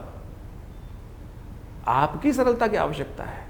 एकलव्य का कथा आपके समक्ष उपस्थित है, कहीं नहीं भटके। गुरु द्रोण के पास जाने की उनके सामर्थ्य नहीं थी, क्योंकि वो राजकुमारों को दीक्षा देने के लिए कटिबद्ध थे, वो बाहर दे ही नहीं सकते थे। ऐसा नहीं कि गुरु द्रोण ने नहीं देना चाहा, लेकिन वो कटिबद्ध थे, वो राज्य आज्ञा से बंधे हुए थे कि राज्य पुरुष, क्योंकि वहां पर वो जिस प्रकार से उन्होंने शपथ ले रखी थी कि मैं केवल राजपुरुषों को ही, अर्जुन को ही सर्वश्रेष्ठ धनुर्धर बना के भीष्म के समक्ष उन्होंने प्रतिज्ञा ली थी ये बात। लेकिन एकलव्य ने ऐसा उदाहरण उपस्थित किया कि गुरु की मूर्ति बनाकर ही उन्हीं से समस्त दीक्षा मूर्ति के माध्यम से ही ले ली। तो साध्य जो है, जो साधक है, उसको अपनी साधना पर चलने के लिए उस साध्य की तरफ जाना है। साध्य तो हर जगह अवेलेबल है, हर जगह उपस्थित है जो साध्य है, जिसको करना है। आपको अपनी साधना को दृढ़ करने के लिए विश्वास चाहिए, तो इस विश्वास को जगाने का प्रयास करो। गुरु पूर्णिमा वो पर्व है जो आपके मन की उन शंकाओं को दूर करने का प्रयास करती है। तो इस गुरु पूर्णिमा पर अवश्य मंत्र दीक्षा लें, गुरु का सानिध्य लेने का प्रयास करें। भगवान की इच्छा से समस्त कष्टों को दूर करने का योग आप अवश्य बना पाएंगे। गुरुवार का अवसर ग्रह नक्षत्रों के दृष्टिकोण से देखें तो ग्रहों का योगायोग, सावन की प्रतिपदा का दिन है। सावन में कृष्ण पक्ष आरंभ हो रहा है, प्रतिपदा के साथ आरंभ हो रहा है। गजकेसरी योग के साथ ग्रह आरंभ करते दिखाई दे रहे हैं। ये ग्रह योग कुछ ना कुछ नया आपके लिए बनाते दिखाई दे रहे हैं, तो इसलिए इस वक्त संघर्ष का समय दिखाई देता है। संघर्ष से विजय के योग भी आपकी राशि में बनते दिखाई दे रहे हैं। बस खर्चों को कंट्रोल करने का प्रयास कीजिए, संघर्ष में विजय के योग आपके लिए जरूर बनते दिखाई दे रहे हैं। शिव का ध्यान करके समस्त अनिष्टों को दूर करने का योग बना सकते हैं। यदि हो सके तो आपकी राशि के दृष्टिकोण से आपको भगवान शिव के समक्ष कुछ खास उपाय करने का प्रयास करना चाहिए। इस वक्त आपकी राशि के दृष्टिकोण से आपको शुद्ध गंगा जल से भगवान का अभिषेक करना कल्याणकारी योग बनाकर स्थिति उत्पन्न करेगा। सावन का महीना शुरू हो रहा है। इस पूरे सावन के महीनों में कई प्रकार की मनोकामनाओं को पूर्ण करने के लिए, कई प्रकार की चीज़ों का सानिध्य लेने के लिए शास्त्र में छोटे छोटे उपाय करने के लिए बताया गया है। उन सब का वर्णन समझ लें। 30 तारीख से सावन का सुंदर महीना शुरू हो रहा है और इस समय में जब भगवान विष्णु शेषशय्या पर विश्राम में चले जाते हैं और समस्त राज सत्ता जो है भगवान शिव के हाथ में आ जाती है, शिव को प्रसन्न करने के अद्भुत दिन होते हैं। ये 30 दिन का सावन मनोकामनाओं को सिद्धि करने का योग बनाता है। चाहे जीवन में कैसे ही कष्ट हो, चाहे आकांक्षाएं हो, कैसी आकांक्षा हो, इस संसार में मनुष्य रूप में ही आप जन्म लेकर उन इच्छाओं को, आकांक्षाओं को, उन मन के भावों को, मनोकामनाओं को सिद्धि करने का योग बना सकते हो। और किसी रूप में नहीं जाके, किसी संसार में किसी और योनि में न जाकर आप मनोकामनाओं को पूर्ण करने का योग नहीं बना सकते, इस मनुष्य रूप में बना सकते। सावन का वो सुंदर महीना है। जिसने भी भगवान शिव को भजा है उनकी समस्त मनोकामनाएं सिद्धि करने के सुंदर सुयोग प्राप्त हो जाते हैं। जल से यदि मन में संतुष्टि चाहते हो, तुष्टि चाहते हो, तो भगवान शंकर का अभिषेक जल से इस सावन के महीने करने का प्रयास करो। यदि समृद्धि चाहते हो तो कहा जाता है कि दूध के द्वारा अभिषेक करने से पुष्टि प्राप्त करने के योग बन जाते हैं। और यदि जीवन में समस्त संपदाओं का सुख चाहते हो, वाहन, घर, घोड़ा इत्यादि समस्त प्रकार की निधियाँ चाहते हो, तो रुद्री के अंदर कहा गया है कि दही के द्वारा भगवान का अभिषेक करने का प्रयास करना चाहिए। यदि ग्रहों का अशुभ प्रभाव चल रहा हो तो कहा जाता है कि भगवान का अभिषेक भस्म के द्वारा करने का, भस्माभिषेक जो होता है ना, उसके द्वारा करने का हमें प्रयास करना चाहिए। उससे जीवन के सत्य के प्रति हमारी आकर्षण शक्ति बनती है, सही रूप से मंत्र की सिद्धि प्राप्त करने का योग बन जाता है।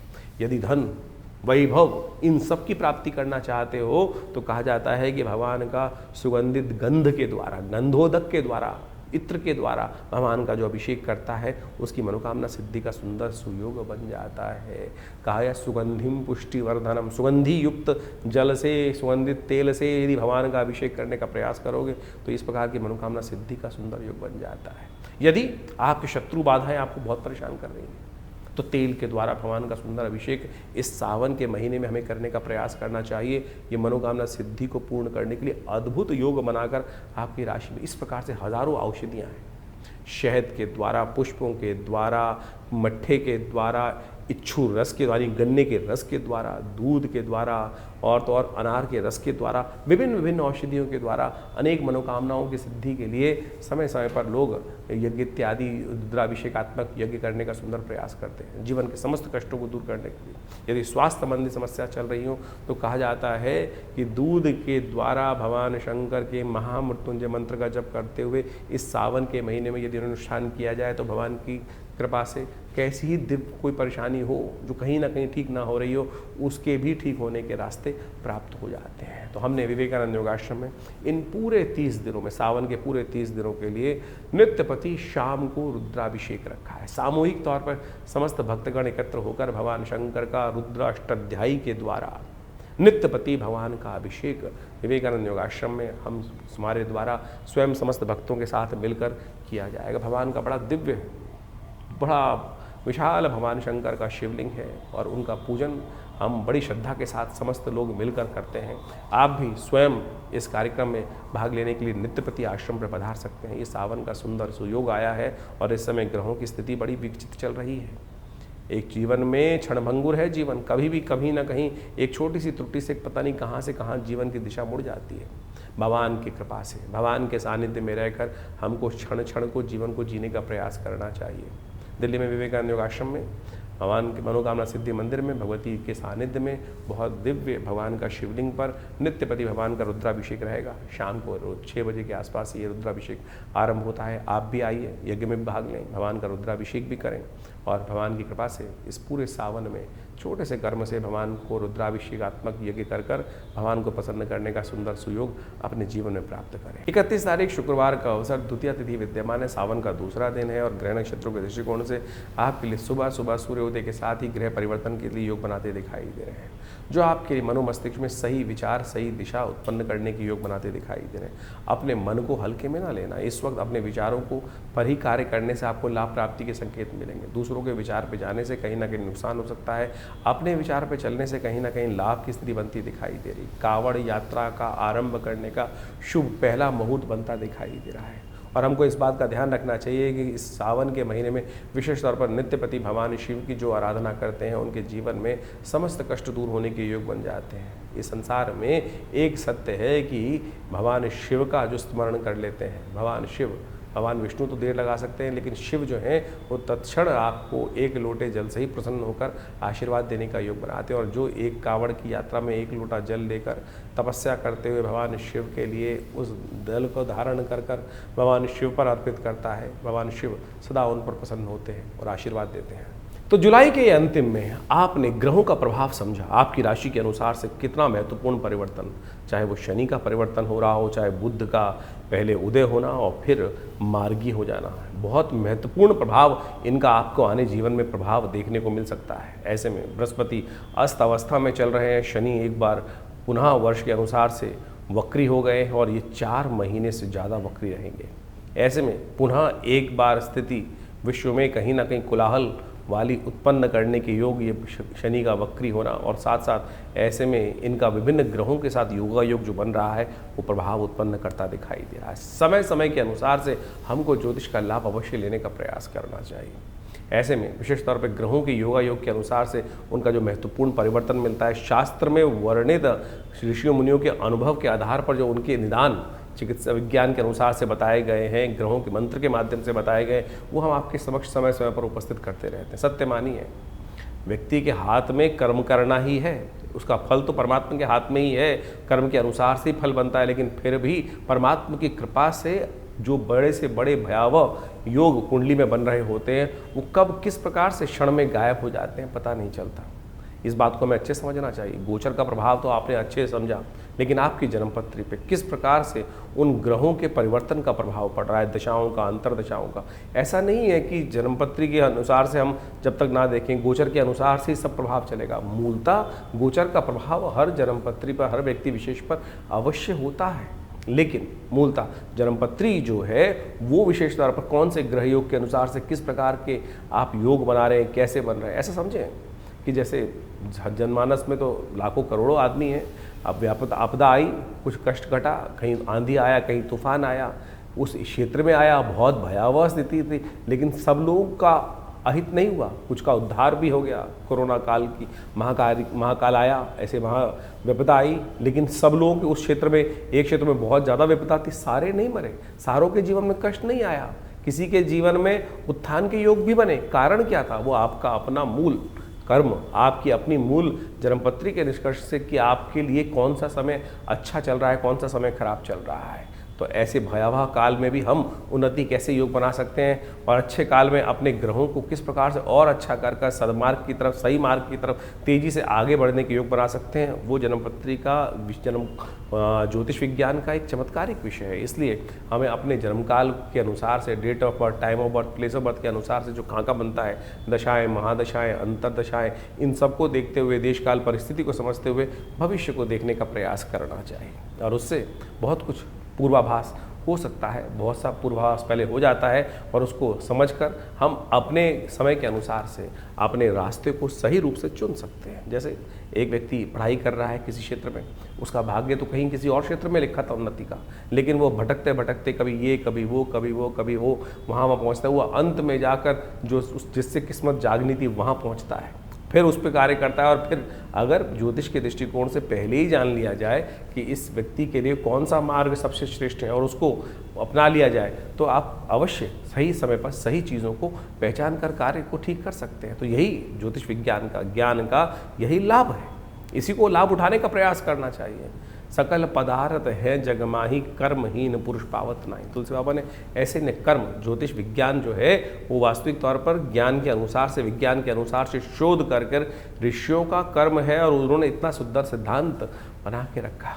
तो उसको आपको लाभ उठाने का प्रयास करना चाहिए, चीज़ों को समझने का प्रयास करना चाहिए और ज्ञानवान लोग सही समय को पहचान कर उसके अनुसार से कार्य जो कर लेते हैं तो जीवन में बहुत जल्दी भाग्योदय के योग बन जाते हैं। हर कोई यही पूछना चाहता है कि भाग्योदय कब होगा, वो आपका जन्म बताएगा, समय बताएगा कब भाग्योदय होने की चांसेस हैं, कैसे हम अपने समय को सदुपयोग में लगाएं, सही कार्य करें। और ऐसे में तो बहुत सारे अच्छे अच्छे योग बन रहे हैं इस समय में। अभी आप मान देखें गुप्त नवरात्रि का योग इसमें आरंभ हुआ इस जुलाई के अंतिम में, और उसके बाद जो सुंदर योग बन रहा है देवशयनी एकादशी के बाद श्रावण का, सावन के महीने का सुंदर सुयोग बनकर आया है।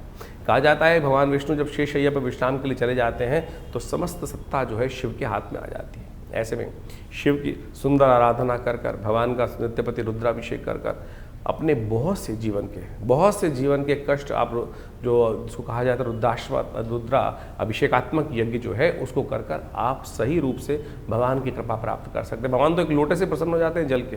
तो आप कोशिश ये करें, इन समस्त जो आपको रास्ते बताए हैं उनको समझें, उनके द्वारा जीवन में सही मार्ग को चुनने का प्रयास करें। और विवेकानंद योगाश्रम में इस अवसर पर कई सारे समय समय पर कार्यक्रम होंगे, उनके बारे में हम आपको अवगत समय समय पर कराते रहते हैं। आइए साथ में भगवान का आराधना करने का सुंदर सुयोग बनाएं और जीवन के कष्टों को दूर करने का बड़ा सुंदर मार्ग, बड़ी जो सरलता से हमारे जीवन में प्राप्त हो सकता है। फिर क्यों भटके फिर इधर उधर, क्यों भटकें इधर उधर? तो इसलिए कोशिश ये करें, सही मार्ग को चुनने का प्रयास कीजिए। भगवान की कृपा से कल्याण होगा, समस्त जीवन के कष्टों को दूर करने का सुयोग बनेगा। पर विवेकानंद योगाश्रम के माध्यम से हमने बहुत सारी पुस्तकों का प्रकाशन किया है, क्या क्यों कैसे और कब, चमत्कारों की कुंजी, इसके साथ देखिए क्या कहते हैं सपने, और चमत्कारिक योग मुद्रा विज्ञान, और तो और ऐसे ऐसे विषय हैं, मानो या ना मानो। ये ऐसे अद्भुत पुस्तकें हैं कि जिनके माध्यम से आप बहुत सारे रहस्यों को जीवन में समझ सकते हैं। अब इस पुस्तक के बारे में बात करें, क्या क्यों कैसे और कब, जीवन में क्या करें क्या ना करें, खाना कब खाएं कब ना खाएं, पानी कैसे पिएं कब ना पिएं। आज आप सोशल मीडिया पे इतनी भरमार हो गई है, हर कोई अपने अपने अनुसार से आपको चीज़ों को समझाने का प्रयास कर रहा है। कोई कहता है सुबह उठते पानी पियो, कोई कहता है मत पियो, क्या तो कोई कहता है क्यों पियो, पानी भी विकार उत्पन्न करते हैं। कितना पानी पीना चाहिए, कब नहीं पीना चाहिए, ये योग विज्ञान के माध्यम से भारतीय संस्कृति में इतनी सुंदर तरह से बताया गया है।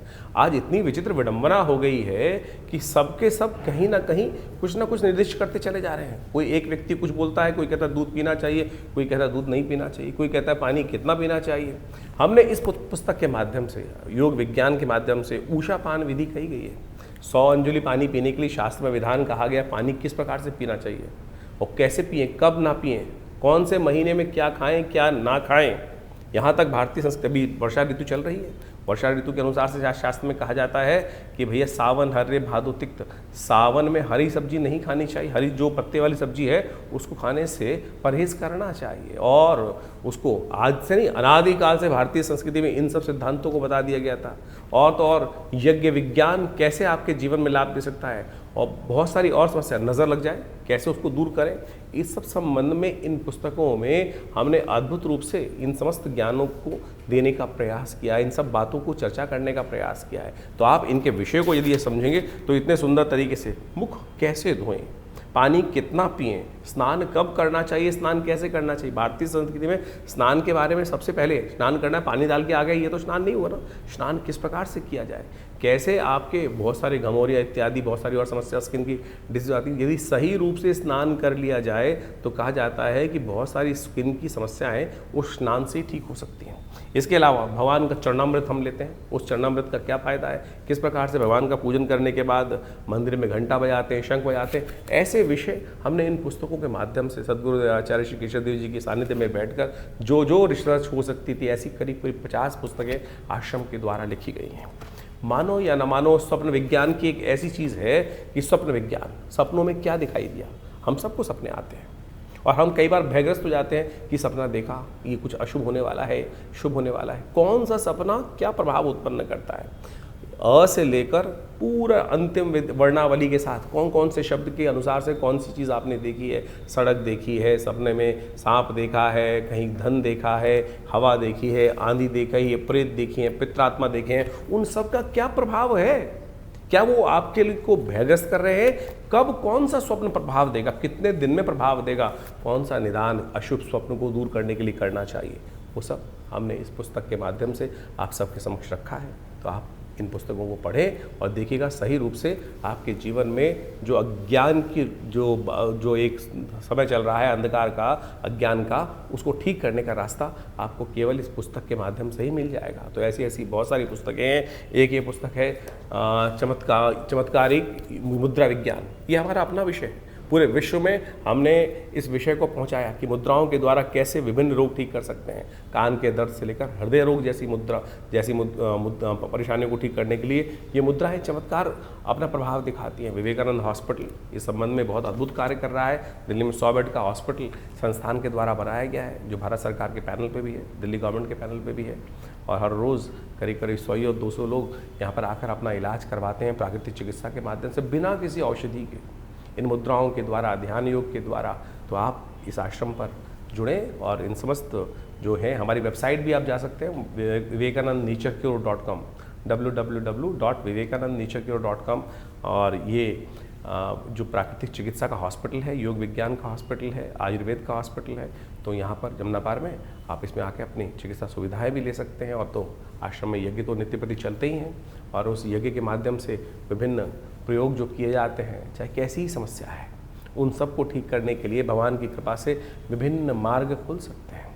आप सत्य माने, बहुत सारे अजीब अजीब केस आते हैं, किसी का स्वास्थ्य ठीक नहीं हो रहा है, तो हमने देखा महामृत्युंजय मंत्र का जो एक यज्ञ है, उसका दिव्य मंत्र का जप करते हुए सही रूप से जो उचित ब्राह्मणों के द्वारा, जो विद्वान ब्राह्मणों के द्वारा सही मंत्र का उच्चारण करते हुए यदि कार्य किए जाए, तो वो अद्भुत रूप से मंत्र चमत्कारिक कार्य करते हैं। जीवन में कई ऐसी घटनाएं, शत्रु परेशान कर रहे हैं, बाधा पहुंचाए जा रहे हैं, ठीक नहीं कर रहे हैं, तब उनके लिए देवी के विभिन्न स्वरूपों का ध्यान, विभिन्न मंत्रों का प्रयोग, कैसे उन बाधाओं को दूर करके आपके जीवन में विजय का शंखनाद उत्पन्न किया जा सकता है, वो बिल्कुल अद्भुत रूप से मंत्र कार्य करते हैं। लोग मान नहीं रहे हैं, जो बदमाश हैं, दुष्ट हैं, वो कहीं ना कहीं अपनी उस छवि को छोड़ ही नहीं रहे हैं और आपके जीवन में उनको आघात पहुंचाए जा रहे हैं। उनके रहते हुए आप अपने जीवन में विजय नहीं प्राप्त कर सकते, आपको उनके साथ उनकी दुष्टता को समाप्त करने का कार्य ही करना पड़ेगा। तो ऐसे मंत्र विज्ञान के माध्यम से आप अपने जीवन को कष्ट को दूर करने के लिए, अब बंधन का योग किसी कुंडली में आ गया, बंधन का योग साफ साफ दिखाई दे रहा है, कहीं ना कहीं ग्रह परस्पर ऐसे योग बना रहे हैं कि बंधन का योग, जेल जाने का योग है, कहीं ना कहीं आपके समय खराब है आपका। तो ऐसे में दुर्गा की नामावली का एक अद्भुत चमत्कारिक प्रयोग है, जिसका यदि प्रयोग किया जाए, भगवती के नामावली का यज्ञ जो है शास्त्र में वर्णित है, समस्त भयों को जीवन से दूर करने का योग बना देता है। कहीं कोई नेगेटिव प्रयोग, किसी ने दुरात्माओं का प्रयोग किसी व्यक्ति के खिलाफ कर दिया, बहुत सारे लोग आते हैं इस बाधाओं से मन से ग्रसित होते हैं। तो ऐसे में कहा जाता है भगवान बटुक भैरव जी का यज्ञ जो है, उन मंत्रों से हमने विभिन्न रूप से विभिन्न आदमियों पर करके देखा, कैसी छाया, कैसा नेगेटिव प्रभाव, कैसी दुरात्मा की शक्ति, उन सब को ठीक करने के लिए ये जो मंत्रों के प्रयोग है, भैरव जी का मंत्र का प्रयोग है, ओम ह्रीं बटुकाय आपद उद्धारणाय कुरकुर बटुकाय ह्रीं स्वाहा, अद्भुत रूप से चमत्कारिक कार्य करता है।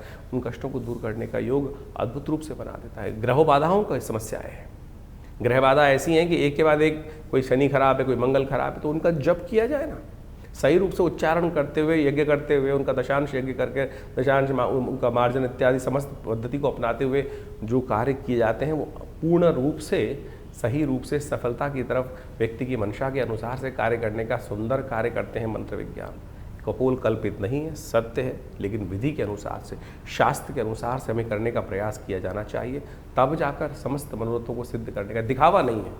आज पूरे जो सोशल मीडिया के अंदर हम देखें, दिखावा किया जा रहा है, इतनी जबरदस्ती पद्धति को बनाया जा रहा है, कहाँ कहाँ किस किस प्रकार से दिखावा करके बहुत सारी चीज़ें, लेकिन जो मूल मंत्र जप है वो नहीं हो रहा है।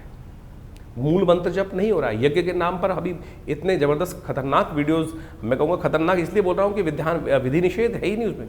आहुत मंत्र में यज्ञ में आहुति देने के लिए मुद्राएं हैं। इस मुर्गी मुद्रा के द्वारा शांतिक पौष्टिक कर्मों में आहुति देने का है। और बड़े बड़े महंत महात्मा इत्यादि बैठे हुए जो तसलों से, प्लेटों से आहुति यज्ञ में डलवा रहे हैं। क्या करवा रहे हैं? अनिष्ट करवा रहे हैं। कब आहुति दलनी चाहिए? मंत्र में स्वांते आहुति समर्पय, स्वाहा के अंत में आहुति दलनी चाहिए। कोई विधि किसी का पालन नहीं किया जा रहा है, केवल पंप एंड शो और दिखा दिखो के ड्रामेबाजी कर कर जो यज्ञ विज्ञान के नाम पे, अध्यात्म के नाम पर आज दुराग्रह पूरे विश्व में चल रहा है, ये भयावह है। आप स्वयं करिए, हमारे साथ रविवार को यज्ञ में बैठिए। कोई दक्षिणा नहीं ली जाती, कोई पैसा नहीं लिया जाता। जो लोग कुछ बैठना चाहते हैं रविवार को यज्ञ में आकर आश्रम पर यज्ञ में बैठ सकते हैं। तो इन समस्त विधियों का आशा करते हैं आप पालन करेंगे, समझेंगे, चीज़ों को सही रूप से करेंगे। तो आप जुड़िए विवेकानंद योगाश्रम से, आपका कल्याण होगा। धन्यवाद।